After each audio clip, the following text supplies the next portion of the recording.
Hello, everybody, and thank you for tuning in to the Liberty Report. With me today is Daniel McAdams, and it's good to see you today, Daniel. Good morning, Dr. Paul. Good. I'd like to talk about ISIS today. There was a report on Zero Hedge who quoted a journalist by the name of Gerald Coleman. And the theme of this report is there's no such thing as ISIS, which catches your attention all of a sudden. So we want to talk about that. Does ISIS really exist? Is this true or not? It'd be pretty hard, I think, to convince the American people or any of us that ISIS doesn't exist. You know, the significance of it, where it came from and where they get their finances and all these things is a different question.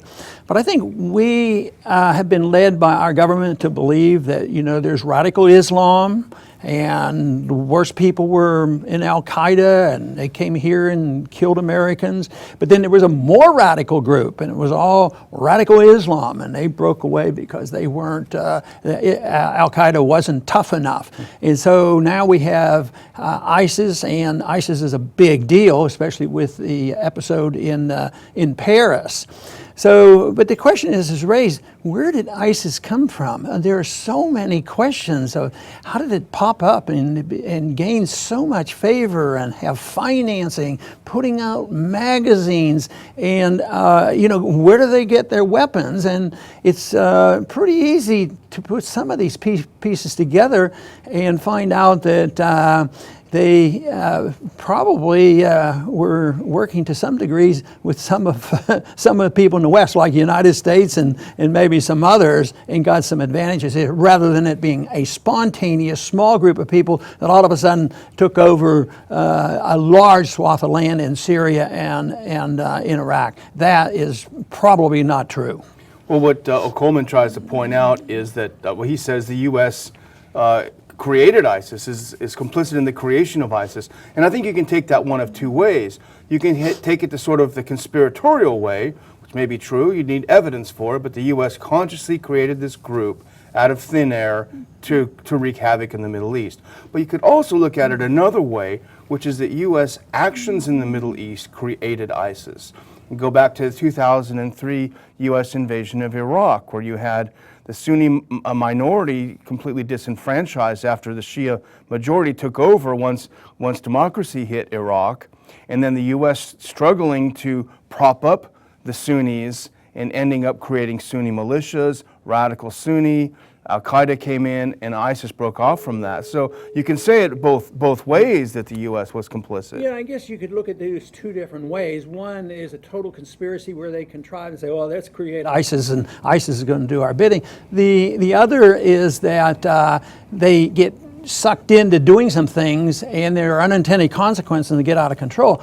But there's been some examples in recent history where our government has been involved in galvanizing so-called enemies that shouldn't be on our side. For instance, you know, in Afghanistan, you know, it's no secret now that we worked very hard with bin Laden and the Mujahideen in order to beat the Soviets, so to speak, and then all of a sudden they became the Taliban, and later on they were killing us. We got 9/11. Yeah, that's right. That was the result. But then again, there was another major episode a few years before that, in '88, where it was thought to be the benefit of Israel and the United States to create Hamas. Mm-hmm. And that, I don't think there's any secrets about that. I think that's, you know, in the literature, believing that that would be a good way to counteract any political strength of Fatah and the PLO. And the PLO. So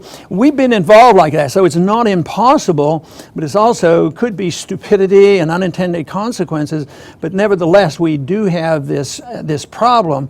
And I would just like to see if we can get a clear answer on this. I don't think I want to say there is no such thing as ISIS. I think there is, but I don't think ISIS is exactly what the American people think it is. And it seems like the neocons are achieving a great victory because ISIS in the minds of the American people are the enemy of the world, and therefore once again there will be talk now of the justification to go after Assad and actually put ground troops in there. Yeah, that's the move now. But to show how disconnected Washington is, either it refuses to admit to the American people the mistakes of its prior foreign policy interventions, or it really is this deluded. But here's John Kerry yesterday, and quoted in the New York Times. Here's his response to all of these things that have happened this week. A ceasefire and political transition in Syria is crucial to dealing with ISIS. So he said the way to defeat ISIS is to have a ceasefire, but that doesn't include ISIS and Al-Qaeda because they're not going to participate. A ceasefire and then a transition of Assad out of power, because he said, and here's his take, Assad is complicit in the rise of ISIS. So they're trying to dump it all on Assad's back as if he would create this group that tries to overthrow him. Yeah, but there was, and we talked about this in a previous program where the DIA, there's some papers were released of them talking about what was going on over there. They wrote that in 2012, and it looked like pretty strong evidence that we were knowledgeable about what might happen and what we were doing and why we might be supporting them. Well, this is a DIA report that Judicial Watch got out. Heavily redacted, but a couple of really important tidbits. And Zero Hedge rightly, I think, calls it the smoking gun. And I'll read it and sort of paraphrase it. This is the analysis that that passed the DIA. There is the possibility of establishing a declared or undeclared Salafist principality, i.e. Sunni extremist principality, in eastern Syria. And this is exactly what the supporting powers to the opposition want, i.e. U.S. and its allies, in order to isolate the Syrian regime, which is considered the strategic depth of the Shia expansion. See, without this kind of support, how could, a few individuals break away from Al-Qaeda and all of a sudden have this land control? They have the money. They put out the magazines. They have weapons. Of course, most people know they're American weapons. They, well, we just made a mistake. So it goes on and on. But then the other question is why would we ever be so dumb as to do this? And I think it's sort of political in many ways, is that the American people don't want American boots on the ground, where they don't want soldiers that are getting killed and they know it's a mess over there. So, well, if we could create something or encourage maybe a natural tendency of some really nutty people to go and do this and do the fighting for them, that they will go and I think their goal probably was to use ISIS to do our battles because we're the ones who declared war against Assad, to go in there and get rid of Assad. And then they think this is a cheap way. We don't have to put boots on the ground. We get them to do the fighting, and the American people will think that they're fighting radical Islam, and we'll win the victory. We'll have this victory in a short period of time, but that's where things go wrong because no victory arrives. The new Polish foreign minister had a very good point yesterday, I think. He noted that what seems to be the majority of the so-called migrants or refugees coming from Syria into Europe seem to be pretty strong, healthy, good-looking men of fighting age. He said, why should we send our troops over there to fight for their country back when these healthy guys are sipping coffee in cafes? Let's help them, send them back to fight for their country. That's a good statement, and it makes a good political point here, and American people are going to respond to it. But then when you start thinking about that in detail, how many people in Europe right now came from Syria? Yeah. They came from all over. And how many Syrians do we have here? There will be some. But let's say you want to pack them up and all of a sudden carve out a piece of land in Syria. Yeah. Don't we get to invade the country to do this? Do you get the support from NATO? Who's going to pay for it? But what if only 5% are from Syria? I don't know what the percentage is. I don't think anybody knows. But this assumption that we can just carve this out and put all those people. But it's a great point to make is why are they doing over here? And we've commented on this. These individuals, they don't look like they're suffering economically or anything else. They have their cell phones, and I guess some stay in hotels and everything else. But we do see them marching by the thousands and marching through Europe. It's literally an invasion. And I think the propaganda machine is the toughest to counteract, and the propaganda is very, very strong, against ISIS, against radical Islam, and that we have to do something. And I think there's a potential vote in the British Parliament that might come up, and eventually, I guess, Obama will get what he wants. Yeah, I mean, it's amazing. Now, the British were not able to get a new authorization to use strikes against Syria, but now it's going to be easy. They'll get everything they want and more. But you know what? We put up an article on the Institute's website today written by our friend Peter Van Buren, who always has very important insights. And he makes a pretty obvious point, as good articles usually do, to defeat ISIS, stop the money. And he points out just a few areas. Donations. Most of the money comes from Gulf states, Saudi Arabia, and actually Putin at the G20 summit just a couple of days ago, he came with evidence saying these are the G20 states that are supporting ISIS, that are giving money to ISIS. So deal with that. Deal with oil. The U.S. is only now starting to hit these oil transports that ISIS is using to raise millions a day, and Turkey, which is in business with ISIS for the oil. And in the mix there is Iran. They're not going to be too interested in getting rid of ISIS either. Think?